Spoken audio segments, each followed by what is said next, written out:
Hi friends, मी विनोद नाईक. आपण बघणार आहोत दुसरा सेशन विज्ञान पाठ पहिला सजीव सृष्टी सूक्ष्मजीवांचे वर्गीकरण. आता मागच्या सेशन मध्ये आपण ज्याप्रमाणे वर्गीकरणाची पंचसृष्टी बघितली होती त्याप्रमाणे आपण आता सजीवांचं वर्गीकरण बघणार आहोत. त्याच्यामध्ये प्रथम बघणार आहोत ती म्हणजे सृष्टी मोनेरा. आता सृष्टी मोनेरा मध्ये काय आहे, समजा आपण दुधाचा किंवा ताकाचा एक थेंब घेतला स्लाइडवर आणि त्याच्यावर थोडंसं विरलन करून म्हणजे डायल्यूट करून पाणी टाकून त्याच्यावर कव्हर स्लिप ठेवून जर आपण मायक्रोस्कोप खाली बघितलं तर आपल्याला काडीसारखे काही जीव दिसतात, छोटे छोटे मायक्रो ऑर्गॅनिझम दिसतात आणि काडीसारखे जीव म्हणजे लॅक्टोबॅसिलाई असतात. आता लॅक्टोबॅसिलाई, लॅक्टो हा संबंध दुधाशी संबंधित आहे हा शब्द, आणि बॅसिलाई म्हणजे काडी शेप म्हणजे रॉड शेप जे असतात, आणि ह्याच्यामध्ये दुसरे जे जीवाणू असतात म्हणजे जे जीव असतात ते कोकाय स्वरूपाचे म्हणजे स्पेरिकल, पण आपण इथे बघणार होते काडीसारखे असतात. हे लॅक्टोबॅसिलाई जीवाणू. आता लॅक्टोबॅसिलाई जीवाणू हे आपल्या मोनेरा या सृष्टीमध्ये येतात. त्यांची लक्षणं म्हणजेच काय, तर ह्या नीलहरित शैवाली आहेत पहिली गोष्ट म्हणजे ब्ल्यू ग्रीन अल्गी आहेत आणि ह्या अल्गी असल्यामुळे स्वतःचं अन्न स्वतः बनवतात. आता ह्यांची लक्षणं काय आहेत बघा, हे सर्व सजीव एक पेशी आहे. कसे असतात? एक पेशीय आपण बघितलेलं आहे ते, आणि स्वयंपोषी किंवा परपोषी सुद्धा असू शकतात. आता स्वयंपोषी म्हणजे काय, तर स्वयंपोषी म्हणजे त्यांच्यामध्ये ग्रीन अल्गी असल्यामुळे हरित लवके असतात, म्हणजे क्लोरोफिल आहे, म्हणजे ते स्वतःचं अन्न स्वतः बनवू शकतात. आणि इतर जे जीवाणू आहेत ते परपोषी म्हणजे दुसऱ्यावर अवलंबून असतात. म्हणजे दोन्ही प्रकारचे सजीव आपल्याला मोनेरा या सृष्टीमध्ये आढळतात. त्याचप्रमाणे हे अधिकेंद्रकी व पटलबद्ध म्हणजे याच्यामध्ये पटलबद्ध केंद्रक किंवा पेशी अंगके नसतात. म्हणजे तुम्हाला सांगितलेलं आहे, मी आधीच एक्सप्लेन केलेलं आहे की पटलबद्ध केंद्रक नसतो म्हणजे काय असतो, तर आपण जेव्हा मायक्रोस्कोप खाली असे जीवाणू बघतो त्यावेळेस आपल्याला त्याच्यातला न्यूक्लियस दिसत नाही. तर हे होतं मोनेरा सृष्टीविषयी.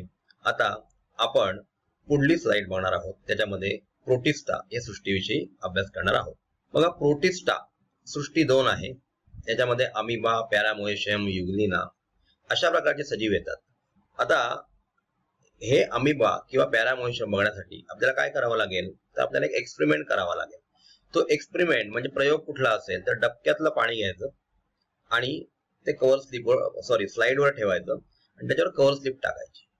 कव्हर स्लिप टाकल्यानंतर तुम्हाला अनियमित आकाराचे काही सजीव त्याच्यामध्ये दिसतात, हालचाल करताना दिसतात.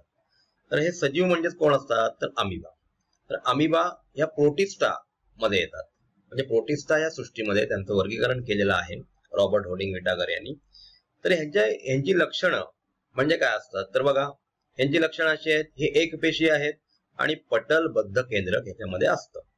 पटलबद्ध केंद्रक म्हणजे काय, तर ह्या दृश्य केंद्रके असतात. म्हणजे आपण जेव्हा मायक्रोस्कोप खाली यांना बघतो त्यावेळेला यांचं वेल डिफाईन्ड न्यूक्लियस आपल्याला दिसतो.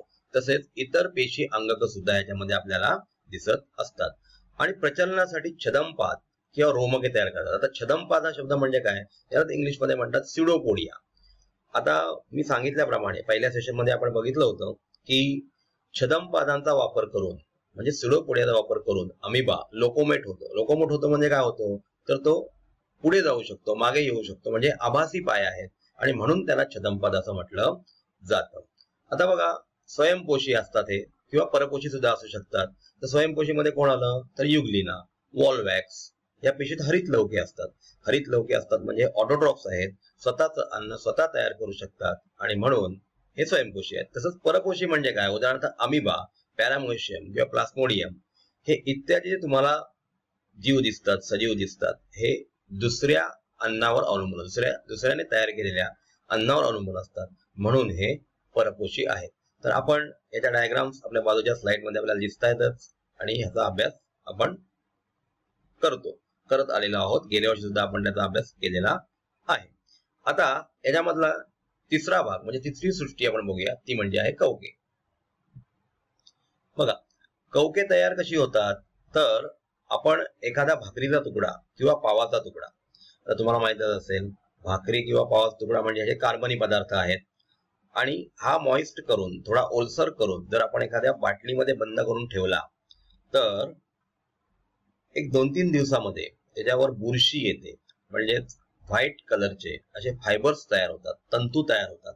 या तंतूमध्ये असंख्य केंद्रके असतात आणि हे तंतू एकमेकांमध्ये गुंतलेल्या स्वरूपात असतात आणि ह्यांचं काम हे व्हाईट कलरचे आहेत, हे सफेद रंगाचे आहेत, म्हणजे याच्यामध्ये हरितलवक नाही, म्हणजे हे स्वतःच्या अन्नासाठी दुसऱ्यांवर अवलंबून असतात, म्हणजे हेट्रोट्रॉपस असतात. तर अशा प्रकारचे हे तंतू काचपट्टीवर घेऊन आपण सूक्ष्मदर्शकाखाली जर निरीक्षण केलं तर आपल्याला बुरशी सारखा प्रकार, म्हणजे त्याच्यावर म्युकर सारखे आपल्याला स्पोरेंजिया वगैरे दिसतात. तर अशा प्रकारे ही कवके जी आहेत ती दुसऱ्या कुठल्या तरी गोष्टीवर, म्हणजेच उदाहरणार्थ कार्बनी पदार्थांवर त्यांची उपजीविका अवलंबून असते. आता यांची लक्षणं काय आहेत बघा. कवकांची लक्षणं आहेत ही परपोषी आहेत, आपल्याला कळलं, असंश्लेषी व दृश्य केंद्रकी असतात, म्हणजे असंख्य केंद्रक त्याच्यामध्ये आपल्याला दिसतात. दृश्य केंद्रकेमध्ये म्हणजे आपण जर मायक्रोस्कोप खाली बघितले तर त्यांची केंद्रके आपल्याला वेल डिफाईन्ड न्यूक्लियसच्या स्वरूपात दिसत असतात. आता ही बहुसंख्य कवके जी आहेत ती मृतोपजीवी शरीरावर वाढतात, म्हणजे जे मृत शरीर असतात ज्यांच्यामधून म्हणजे त्यांचं लिव्हिंगनेस गेलेला असतो आणि मृत्यू झालेला असतो, अशा सजीवांवर ही आपली उपजीविका करत असतात. तर कवकांची पेशीभित्तिका जी असते ती कायटिन नावाच्या शर्करेपासून बनलेली असते. शर्करा म्हणजे साखरेचा एक प्रकार आहे. त्यांची पेशीभित्तिका ही कायटिन पासून बनलेली असते. काही कवके तंतुरूपी असतात आणि त्यांच्या पेशीमध्ये असंख्य केंद्रके असतात, याच्याविषयी आपण बघितलेलं आहे. त्याच्यानंतर ह्या कवकांचं उदाहरण म्हणजे काय तर किण्व, बेकर्स म्हणजे त्याला बेकर्स ईस्ट म्हटलं जातं, बुरशी, ऍस्परजिलस. आता ऍस्परजिलस आपण बघतो कुठे तर मका जो असतो, मक्याचं कणीस आपण बघितलेलं आहे, त्याच्यावर अशी करड्या रंगाची बघा एक हे आलेली असते, बुरशी आलेली असते, ही म्हणजे ऍस्परजिलस आहे. आणि पेनिसिलिन बघितलं, भूछत्रे. आता पेनिसिलिन हे अँटीबायोटिक तयार करण्यासाठी वापरलं जातं. आपल्याला माहितीच आहे आपल्या शरीरामध्ये जी बॉडीज तयार होतात त्यांच्या विरुद्ध काम करण्यासाठी अँटीबॉडीजचा वापर केला जातो, म्हणजे अँटीबायोटिक वापर करण्यासाठी पेनिसिलिन या कवकाचा वापर केला जातो. हे अत्यंत महत्वाची गोष्ट इथे आहे. आतापर्यंत जे वर्गीकरण करत आलेले आहेत त्याच्यात म्हणजे काही त्याच्यामध्ये सायंटिस्ट पुढे आले, परंतु आजही आपण रॉबर्ट होल्डिंग विटाकर यांनी जी पंचसृष्टी वर्गीकरण पद्धती दिलेली आहे तीच आपण वापरत आलेलो आहोत. तर आता आपण याच्यामध्ये काय शिकलो, याच्यामध्ये आपण मोनेरा या सृष्टीविषयी शिकलो, त्याच्यानंतर प्रोटिस्टा आणि त्याच्यानंतर कवके, या 3 प्रकारच्या सृष्टीविषयी आपण इथे अभ्यास केलेला आहे. मोनेरा तुम्हाला माहितच आहे, मोनेरा म्हणजे त्याच्यामध्ये लॅक्टोबॅसिलाई, दुधामध्ये असणारे जीवाणू जे आहेत ते आपण लॅक्टोबॅसिलाई म्हणून इथे बघितलेले आहेत.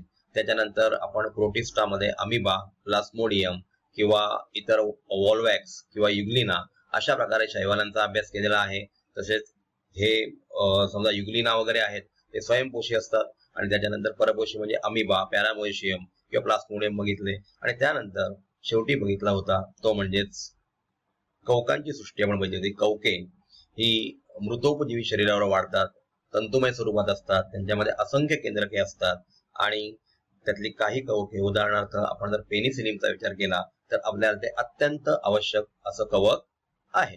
तर या पुढील पाठामध्ये, या पुढील सेशनमध्ये आपण सूक्ष्मजीवांचं वर्गीकरण, आतापर्यंत जे आपण बघितलं ते सृष्टीचं वर्गीकरण बघितलं, म्हणजे सजीवांचं वर्गीकरण बघितलं. आता सूक्ष्मजीव आणि त्यांचं वर्गीकरण कशा प्रकारे केलं जातं हे पुढील स्लाइडमध्ये आपण बघणार आहोत. धन्यवाद.